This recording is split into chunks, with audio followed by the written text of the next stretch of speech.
Guys দেখেন, এই যে একটা ঝোপ, এই ঝোপের থেকে এই হাঁসগুলা বের হলো।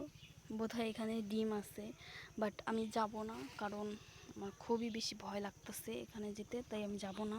তো তোমাদের আরেকটা জিনিসও দেখাবো, ওয়েট করো, আমি দেখাচ্ছি। গাইস, আমাদের বাড়িতে কিন্তু সব রকমই গাছ আছে। যেমন দেখেন, এই যে কতটুকু একটা বেগুন গাছ, কি সুন্দর বেগুন হয়েছে দেখেন। এখানে দেখেন আরও বেগুন গাছ আছে, আর এই যে দেখেন একটা বড় বেগুন হয়েছে। এটা নিয়ে রান্না করে খেয়ে ফেলবো।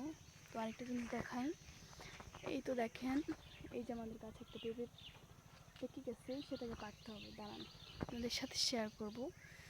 আর এই যে দেখেন আমাদের কাঁচামরিচ একটা গাছে কি কাঁচামরিচ হয়েছে। মোটামুটি এখানে সব ধরনের গাছই আছে। এই যে দেখেন পেয়ারা গাছ, ওই যে পেয়ারা হয়েছে। তো গাছ দেখেন, এখান দিয়ে অনেক কষ্ট করে আমি আসলাম, কারণ এখান এখানে অনেক উঁচু, এখানে অনেক উঠতে অনেক কষ্ট হয়েছে। আর গাছটাও দেখেন কত বড়, এখন ওখান থেকে পারবো, তো পেরে তারপরে দেখাচ্ছি। গাছ এই যে দেখেন, আমার পেঁপেটা আমি পেরে নিয়েছি, দেখেন লাল হচ্ছে, আর এগুলো কিন্তু অনেক বেশি মিষ্টি। আর এই যে দেখেন ছোট ছোট পেয়ারা হয়েছে, পেয়ারাগুলো খাবো একদিন, আপনাদের দেখাবো অবশ্যই। তো আজকের মতো এই পর্যন্তই, সবাই ভালো থাকবেন, আল্লাহ হাফেজ।